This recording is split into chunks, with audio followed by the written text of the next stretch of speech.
Hello students, सभी meet again. Student, last class में हम लोग 10th स्टैंडर्ड का why do organisms reproduce topic कर रहे थे, तो उसको आज हम कंटिन्यू मिलेंगे। ठीक है, चैप्टर का नाम क्या है?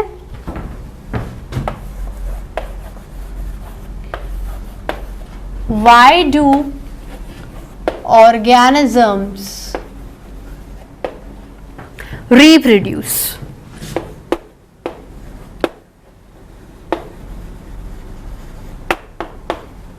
Why do organisms reproduce? ठीक है स्टूडेंट्स, लास्ट टाइम हम लोग किस पे आ चुके थे?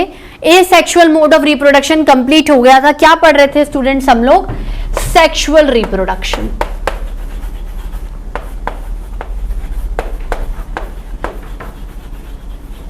सेक्सुअल रिप्रोडक्शन, ठीक है। सेक्सुअल रिप्रोडक्शन में हम लोगों ने क्या बोला था कि एटलीस्ट दो ऑर्गेनिजम्स का इन्वॉल्वमेंट बहुत जरूरी है। दो ऑर्गेनिजम्स के इन्वॉल्वमेंट से क्या है, हर एक ऑर्गेनिजम्स के पास अपना गैमीट होता है, दोनों गैमीट्स का फ्यूजन होता है और उस फ्यूजन से क्या होता है, न्यू ऑर्गेनिज्म पैदा होता है। तो इस फ्यूजन ऑफ गैमीट्स को एम्फीमिक्सिस भी कहते हैं। फ्यूजन ऑफ गैमीट्स को एम्फीमिक्सिस भी कहते हैं। फ्यूजन ऑफ गैमीट्स को क्या बोलते हैं स्टूडेंट्स? एम्फीमिक्सिस। ठीक है, अब देखो हम लोगों ने फिर ये देखा कि अगर कोई लिविंग ऑर्गेनिज्म सेक्सुअल रिप्रोडक्शन करता है तो कौन से ऑर्गेनिजम्स आते हैं? हायर, जैसे आपके पास प्लांट्स हो गए, प्लांट्स में हायर प्लांट्स। एनिमल्स में भी जनरली लोअर हायर, मतलब मैक्सिममली सेक्सुअली रिप्रोडक्शन करते हैं, पर कुछ एनिमल्स एसेक्सुअल भी करते हैं। ठीक है, मतलब बात पूरे सिनेरियो में क्या करनी है कि कहां से गैमीट आया, कैसे गैमीट बन रहा है, कैसे उसका फ्यूजन हो रहा है और फ्यूजन के बाद किस किस तरीके से हमें न्यू ऑर्गेनिज्म मिल रहा है। बात हमें यही करनी है। अब देखो हम लोगों ने क्या है, बेनिफिट्स ऑफ सेक्सुअल रिप्रोडक्शन पढ़े कि भाई वेरिएशंस आते हैं, वेरिएशंस की वजह से ऑर्गेनिज्म में एक एडजस्टेबिलिटी, एक यूनिकनेस आती है। ये सब चीजें हम लोगों ने क्या थी स्टूडेंट्स, पढ़ ली थी। फिर हमने ये कहा था कि किसी भी ऑर्गेनिज्म को अगर किसी चीज को प्रोसीड करवाना है, अगर इस पूरे सेक्सुअल रिप्रोडक्शन को प्रोसीड करवाना है, तो अपनी लाइफ का कौन सा ऐसा फेज है, हमने लाइफ को क्या है 3 फेजेस में डिवाइड किया। कौन सी 3 फेजेस थी स्टूडेंट्स? वो 3 फेजेस थी।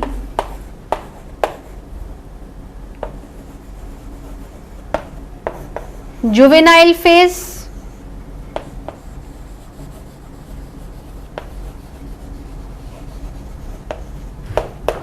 रिप्रोडक्टिव फेज और सेनिसेंट फेज। ठीक है, जुवेनाइल फेज क्या थी? देखो यहां पर आते हैं। जुवेनाइल फेज आपकी ग्रोथ फेज है। जुवेनाइल क्या है? आपकी ग्रोथ फेज है।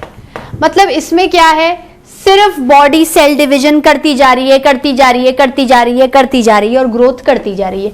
ऐसा नहीं है सिर्फ सेल डिवीजन होगा, अलोंग विथ सेल डिफरेंशिएशन भी होगा, लेकिन इस फेज में आप रिप्रोडक्शन नहीं कर सकते। इस फेज में आपके रिप्रोडक्टिव ऑर्गन्स या रिप्रोडक्टिव पार्ट इतने मैच्योर और डेवलप नहीं हुए हैं कि आप रिप्रोडक्शन कर पाओ। तो only body show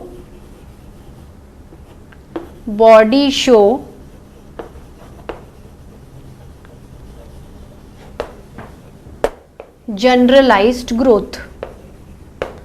body show generalised growth. इधर क्या होगा? No reproduction can takes place, क्योंकि बॉडी के रिप्रोडक्टिव ऑर्गन्स ही नहीं मैच्योर हुए हैं। तो मैच्योर नहीं हुए हैं तो किसी भी तरीके का गैमेट फॉर्मेशन नहीं हुआ है। गैमेट फॉर्मेशन नहीं होगा तो फ्यूजन नहीं होगा। तो no reproduction can takes place. No reproduction can takes place. फिर दूसरा फेज क्या आता है? Reproductive phase. दूसरा फेज क्या आता है? Reproductive phase. दूसरा फेज क्या आता है? रुको स्टूडेंट्स वापस लिख देती हूं। दूसरा फेज क्या आता है students? Reproductive phase. Reproductive phase में क्या है, आपकी बॉडी की जो जनरलाइज ग्रोथ है वो क्या है, धीरे धीरे अब कम हो रही है। जितना सेल डिवीजन, जितना सेल डिफरेंशिएशन करवाना था हो चुका है। अब बॉडी की जनरलाइज ग्रोथ क्या है, कम हो जाती है और बॉडी के रिप्रोडक्टिव ऑर्गन्स की ग्रोथ, ठीक है, उनका फंक्शन, उन्हें क्या करना है उस पे बॉडी क्या करती है, फोकस करती है और बॉडी आपको रिप्रोडक्शन के लिए क्या प्रिपेयर करती है। तो जब आपकी बॉडी रिप्रोडक्टिव फेज में आ गई है मतलब आप रिप्रोडक्शन कर सकते हो, आपकी बॉडी में गैमीट्स का फॉर्मेशन हो चुका है, तो अब आप उनको किसी के साथ भी फ्यूजन करवा सकते हो। ठीक है, तो इसमें क्या है, ग्रोथ स्टॉप्स,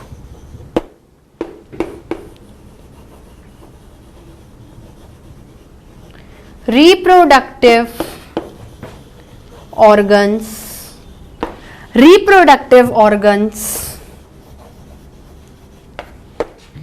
start developing। ठीक है, gametes are ready, gametes are ready, gametes are ready, बन चुके हैं, फ्यूजन करवा लो। ठीक है, उसके बाद क्या आती है, सेनिसेंट फेज। दूसरा क्या आता है, सेनिसेंट फेज। सेनिसेंट फेज क्या होता है, एजिंग वाला phase, old age phase. Old age phase में क्या है, आपकी बॉडी की ग्रोथ धीरे धीरे डलनेस की तरफ जाती है। जब यहीं पर ही ग्रोथ रुक गई है तो आगे नहीं होती है और रिप्रोडक्टिव फेज की जो एक्टिविटीज हैं, गैमिट्स का फॉर्मेशन, गैमिट्स की एक्टिविटी, फ्यूजन, वो भी क्या हो जाती है, दिन ब दिन खत्म होने लग जाती है। मतलब ageing occurs, ageing occurs, growth as well as reproductive phase slows down, phase slows down। क्या हो जाता है, घटने लग जाता है, slows down। ठीक है, and body move towards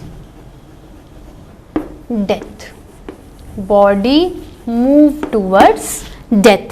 तो इस चैप्टर में हमें कौन से फेज पे सबसे ज्यादा कंसंट्रेट करना है, हमें सबसे ज्यादा स्टूडेंट्स रिप्रोडक्टिव फेज पे कंसंट्रेट करना है। कि देखो रिप्रोडक्टिव फेज में क्या है, आपकी बॉडी किस तरीके से गैमीट्स बनाएगी, किस तरीके से गैमीट्स फ्यूज होंगे, फ्यूजन से क्या बनेगा और उससे आगे रिप्रोडक्टिव या जो न्यू ऑर्गेनिज्म कैसे बनेंगे। तो ले देखिए गाड़ी किस पे घूमेगी, रिप्रोडक्टिव फेज पर।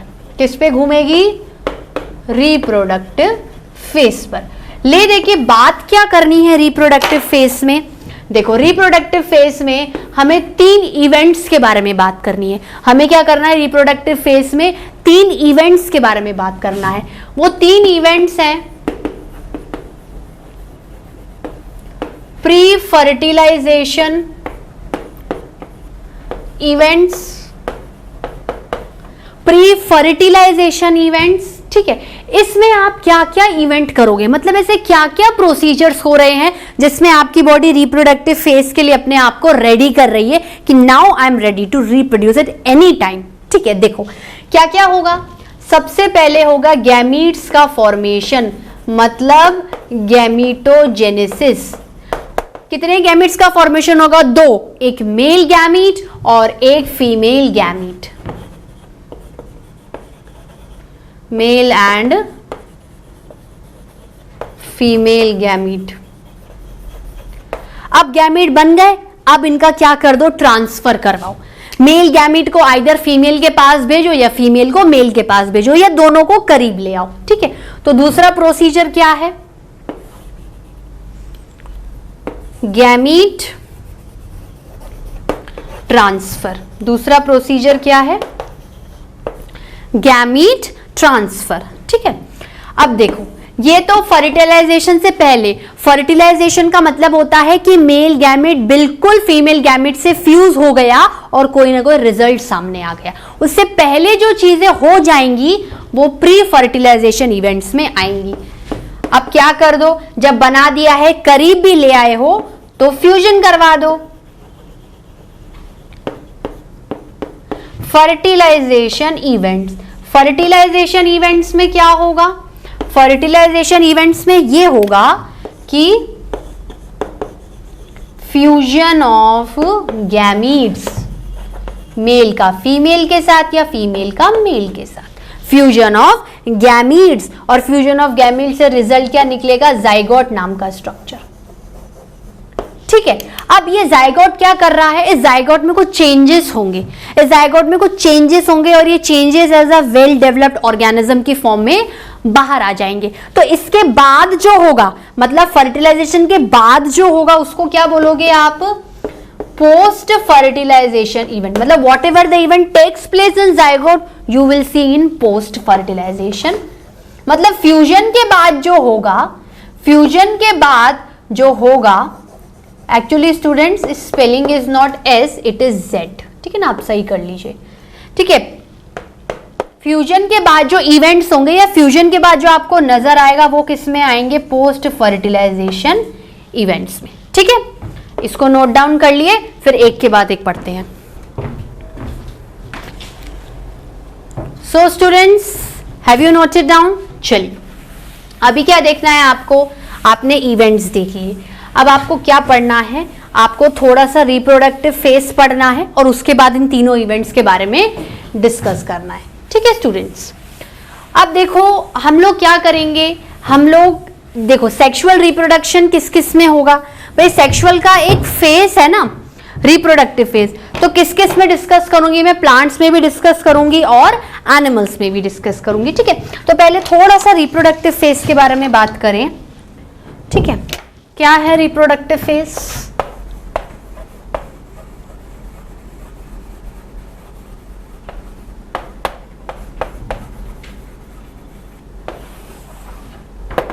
रिप्रोडक्टिव फेज क्या है? Body prepares itself for reproduction. Body अपने आप को तैयार कर रही है। Body prepare, body prepare itself for reproduction, for sexual reproduction में भी कैसा? सेक्सुअल, मतलब कहीं ना कहीं गैमीट्स का फॉर्मेशन, वही सारी चीजें। अब अगर अपन रिप्रोडक्टिव फेज की बात किसी पर्टिकुलर प्लांट्स और एनिमल्स की रेस्पेक्ट में करें,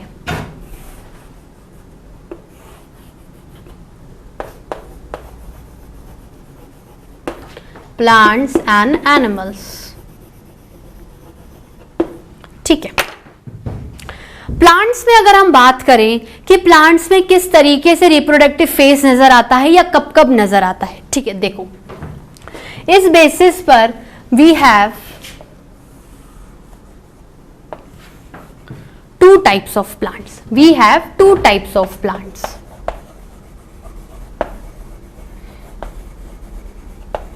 monocarpic plants and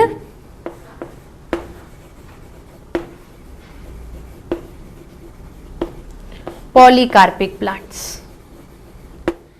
monocarpic plants and polycarpic plants. और एनिमल्स के बारे में बात करें तो we have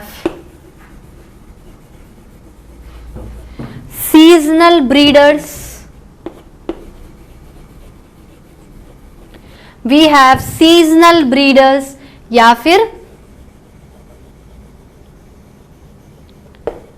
continuous breeders. Seasonal breeders और कंटिन्यूअस ब्रीडर्स किस किस वे में मैं बोल रही हूं? मैं रिप्रोडक्टिव फेज को इन सबसे रिलेट कर रही हूं। देखो प्लांट्स में मोनोकार्पिक का ये मतलब होता है कि वो प्लांट्स अपनी लाइफ में फ्लावर एक ही बार देंगे, या हम कह सकते हैं कि उनकी लाइफ में एक ही बार रिप्रोडक्टिव फेज आया, बॉडी ने एक ही बार रिप्रोडक्शन के लिए प्रिपेयर किया।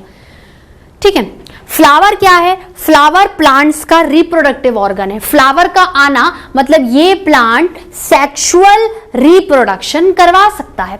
लेकिन अगर फ्लावर एक ही बार आ रहे हैं, flower through out the life एक ही बार आ रहे हैं, मतलब वो मोनोकार्पिक है। Carpel is a part of the flower, carpel is the part of the flower. तो ये प्लांट्स अपनी लाइफ टाइम में सिर्फ एक ही बार फ्लावरिंग कर पाते हैं, एक ही बार फ्लावर पैदा कर पाते हैं, मतलब एक ही बार लाइफ टाइम में रिप्रोडक्टिव फेज एक्टिव रहता है। ठीक है, पॉली मतलब बार बार, ये टाइम टू टाइम, अभी फ्लावर दिया फिर आ गए, फिर थोड़ी देर में, मतलब लाइफ टाइम फ्लावरिंग होती रहती है, लाइफ टाइम रिप्रोडक्टिव फेज आता रहता है और आता रहता है। ठीक है, तो क्या लिखूंगी,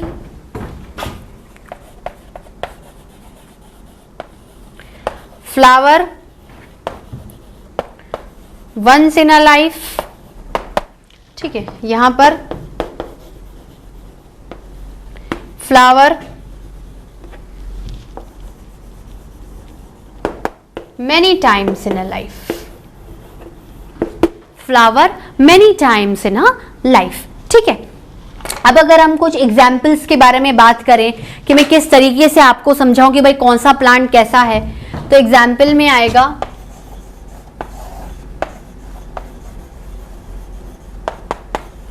वीट हो गया, राइस हो गया, यहां पर एग्जाम्पल में मैंगो हो गया, एप्पल हो गया,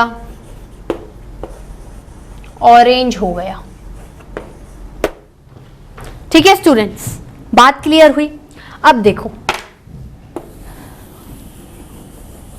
सीजनल ब्रीडर्स क्या होते हैं। सीजनल ब्रीडर मतलब इनकी लाइफ में कुछ सीजन्स को देखकर रिप्रोडक्टिव फेज आता है। जैसे कि एक पर्टिकुलर आपके पास साल है, मैं कह रही हूं जून और जुलाई में रिप्रोडक्टिव फेज एक्टिव होगा, मतलब ये सेक्सुअल रिप्रोडक्शन कर सकते हैं, उसके बाद सीधे नवंबर में एक्टिव हो, मतलब ये इनका सीजन है, ये इनका सीजन है, ये इस सीजन पे ही रिप्रोडक्शन कर पाएंगे।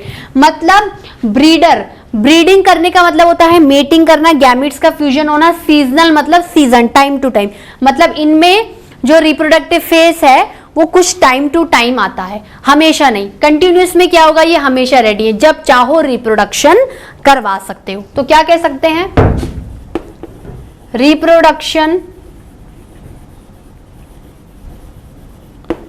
Takes place in some seasons of life, in some seasons of life. Example में क्या आ गया, जैसे आपकी लिजर्ड्स आ गई,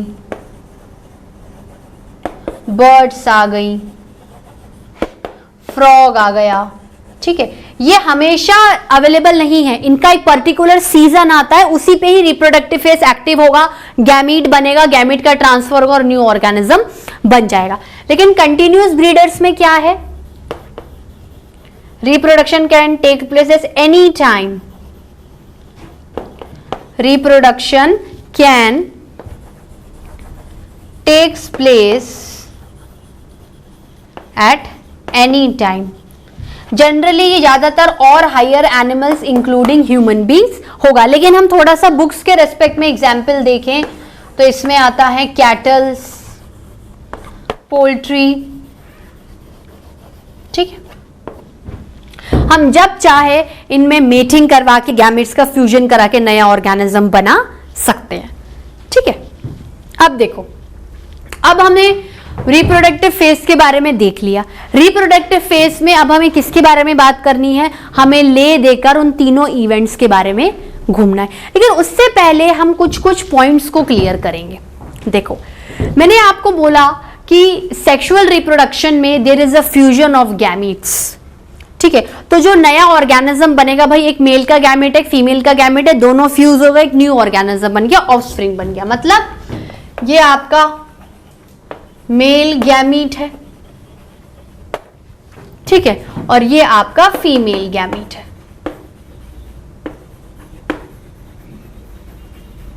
मेल गैमेट किसमें बन रहा है,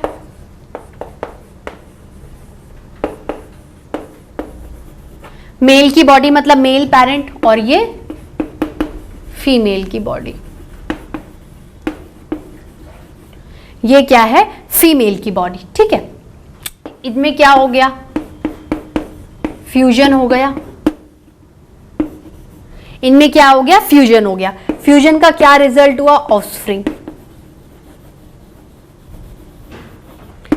ऑफस्प्रिंग में क्या है, मेल का गैमेट भी आ गया, फीमेल का गैमेट भी आ गया। तो एक्चुअल में देखा जाए तो आप ये कहोगे कि जो भी चाइल्ड प्रोड्यूस होता है या यंग वन प्रोड्यूस होता है वो काफी हद तक अपने पेरेंट्स से रिसेम्बलेंस करता है। आप बोलते हैं ना आपके पेरेंट्स में आपके जीन्स हैं, तो एक्चुअली कॉपी क्या हो रहा है, आपको गैमीट्स के थ्रू मिल क्या रहा है, आपको गैमीट्स के थ्रू क्या मिल रहा है। देखो गैमीट्स क्या है, ये मैं थोड़ा सा हल्का सा इंट्रोडक्शन दूंगी, ज्यादा नहीं बताऊंगी क्योंकि अभी गैमेटोजेनेसिस में पढ़ने वाले हैं। गैमीट्स को जर्म सेल्स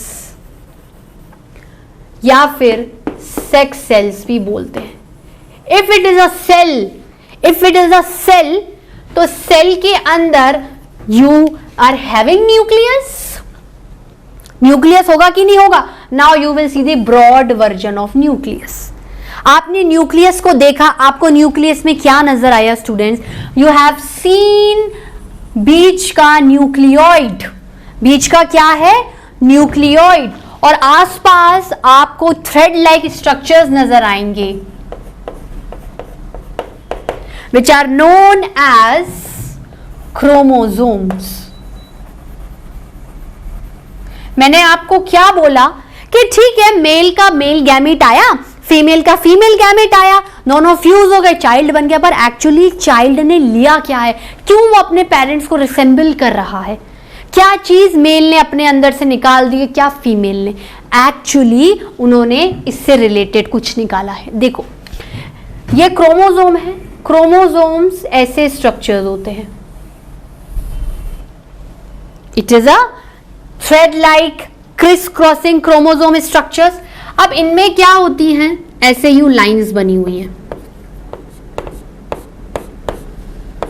ये जो हॉरिजॉन्टल लाइंस हैं ये यूनिट है क्रोमोसोम की, और इसको क्या बोलते हैं, इसको जीन बोलते हैं। Structural and functional unit of chromosome is gene. Structural and functional unit of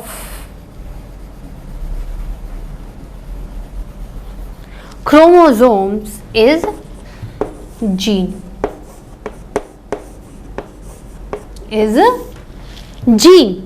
और ये देखो ये क्या है, जीन है। इस जीन में क्या होता है, इस जीन के अंदर डीएनए है, इस जीन के अंदर क्या है, डीएनए है, कहानी खत्म। जीन के अंदर का डीएनए कॉपी हो जाता है, मतलब देखो मेल का गैमीट है, मेल का गैमीट सेल है, उसके अंदर की न्यूक्लियस का क्रोमोसोम का जीन का डीएनए चाइल्ड को मिल गया। अब फीमेल गैमीट पे आ जाओ, फीमेल गैमीट एक सेल है, उसके अंदर का सेल का न्यूक्लियस का क्रोमोसोम का जीन का डीएनए भी आ गया। तो आधा डीएनए आपने अपने मेल मतलब पापा से कॉपी कर लिया है और आधा डीएनए आपने मम्मी से कॉपी कर लिया है और पूरा डीएनए बन गया है। ठीक है, मैं इसके बारे में अभी आपको बताती हूं डीएनए क्या है, किस तरीके से कॉपी होगा, इतना नोट डाउन करिए। ठीक है स्टूडेंट्स, नोट डाउन किया, चलिए। मतलब डीएनए की कॉपिंग हो रही है, पेरेंट्स क्या कर रहे हैं, अपना डीएनए चाइल्ड को कॉपी करवा रहे हैं। तो हम लोग क्या पढ़ने वाले हैं, how DNA is कॉपिंग, how DNA is कॉपिंग। ठीक है, अगर इसको थोड़ा सा हेडिंग फॉर्म में लिखें तो डीएनए कॉपिंग पढ़ रहे हैं हम।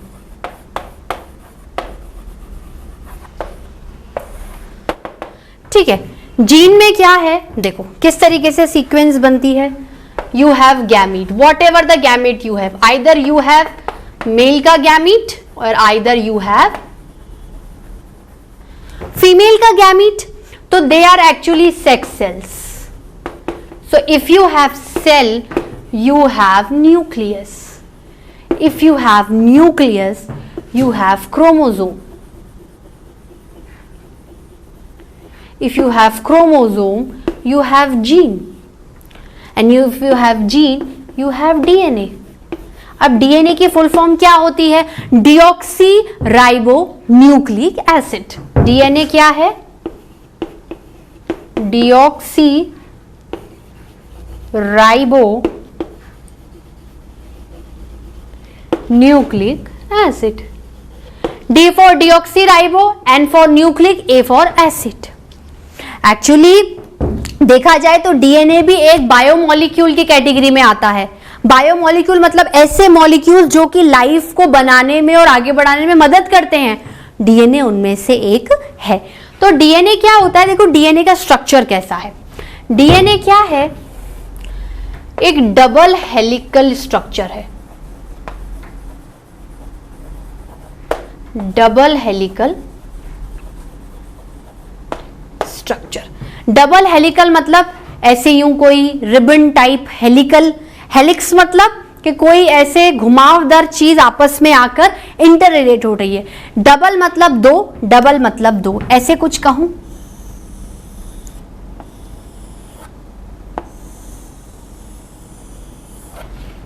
ऐसे कुछ बन गया। ये एक हेलिक्स आया, फिर दूसरा हेलिक्स आया। इसके अंदर क्या है? इसके अंदर कुछ सीक्वेंस बनी हुई है। ये किसकी सीक्वेंस है? अच्छा, ये मतलब मैं ये कह सकती हूं कि ये आपके डीएनए का एक डंडा है, एक स्ट्रैंड है, एक सपोर्ट है, और ये दूसरा है। ये एक है भाई, ये एक हो गया, एक स्ट्रैंड, ये दूसरा स्ट्रैंड।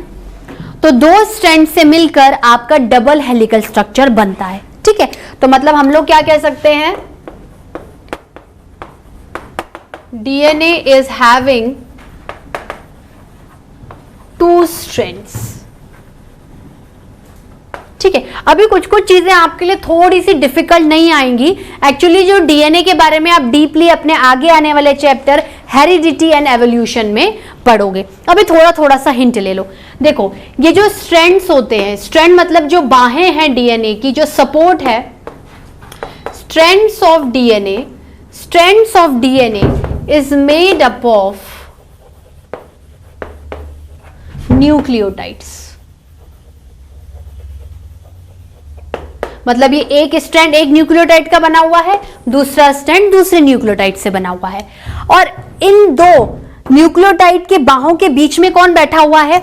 ये प्रोटीन सीक्वेंस। ये जो एक के बाद एक सीक्वेंस बनी हुई है, ये किसकी बनी हुई है? ये प्रोटीन मॉलिक्यूल्स के बनी हुई है, अमीनो एसिड्स, उसके सीक्वेंस है। ये एक प्रोटीन की sequence, amino acid bond, amino acid, amino acid. फिर दूसरे की sequence protein, amino acid bond, amino acid. तो मैं क्या कह सकती हूं?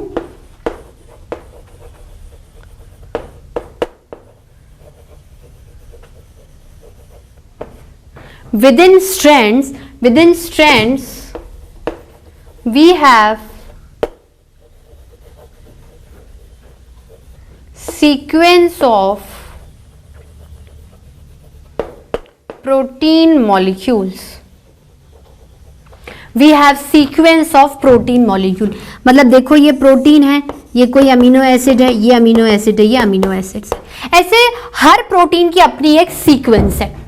ऐसा कहा जाता है कि मेरा जो डीएनए है, देखो मेरे पास जो मेल पेरेंट है उसका अपना डीएनए होगा, क्योंकि उसके पास अपनी प्रोटीन की सीक्वेंस है।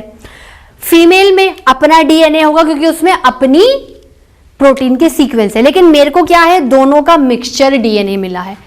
पर मेरे में भी तो सीक्वेंस अलग हो गई ना भाई, दोनों का मिक्सचर मिल रहा है, तो मेरे में भी क्या हो गई? सीक्वेंस अलग है। लेकिन मेरा डीएनए क्या है? मेरे मेल से भी मैच खाएगा, मेरे फीमेल से भी मैच खाएगा। अब आप किसी दूसरे ऑर्गेनिज्म ले लो जिसके पेरेंट्स अलग अलग है, उनके मेल का अपना डीएनए है, फीमेल का अपना डीएनए, उसका अपना डीएनए आएगा। आप दोनों के पेरेंट्स अलग अलग हैं, तो दो लोगों का डीएनए कभी भी एक जैसा नहीं होगा, क्योंकि उन दोनों का मिक्सचर बिल्कुल अलग आ रहा है, इन दोनों का मिक्सचर बिल्कुल अलग आ रहा है। ठीक है, क्यों मिक्सचर अलग आ रहा है? प्रोटीन की सीक्वेंस की चेंजिंग की वजह से। मेरे पास अपना डीएनए है, कुछ अलग प्रोटीन सीक्वेंस है, मेरे फ्रेंड का अपना डीएनए, कुछ अलग प्रोटीन सीक्वेंस है, मेरे कजिन का अपना डीएनए, उसकी अपनी प्रोटीन सीक्वेंस है। तो बस प्रोटीन सीक्वेंस चेंज होते से ही डीएनए का एक नया स्ट्रक्चर आपके सामने खड़ा हो जाता है। ठीक है, तो क्या कह सकती हूं, change in protein sequence, change in protein sequence will manufacture a new DNA, will manufacture a new DNA, पूरा नया डीएनए आके खड़ा हो। जरा सी प्रोटीन सीक्वेंस चेंज क्या हुई, आपके पास नया डीएनए आके खड़ा हो गया। तो इस तरीके से क्या हुआ, आपका डीएनए कॉपी हो गया। एक्चुअली कोई ऐसा थ्योरी नहीं है, आपको ले दे के कॉन्सेप्ट समझाना है। ठीक है, एक चीज और है कि देखो हर स्पीशीज में क्रोमोसोम नंबर फिक्स होते हैं।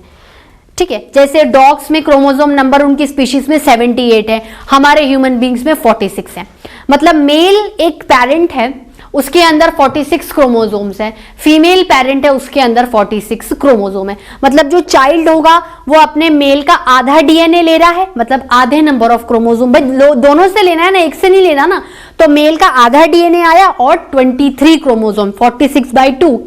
फीमेल का भी क्या करेगा, आधा डीएनए लेगा और आधे क्रोमोसोम्स लेगा। ठीक है स्टूडेंट, तो स्पीशीज में क्रोमोसोम नंबर क्या होते हैं, फिक्स होते हैं। एक लाइन और लिख लेते हैं, in every species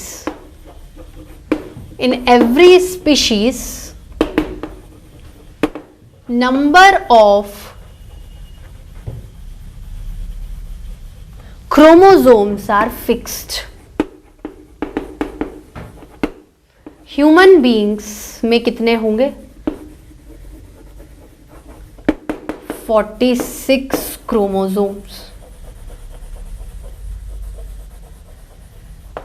ठीक है, मतलब अगर मेल है, फीमेल है, डीएनए है, 46 क्रोमोसोम्स है, डीएनए है, 46 क्रोमोसोम्स है।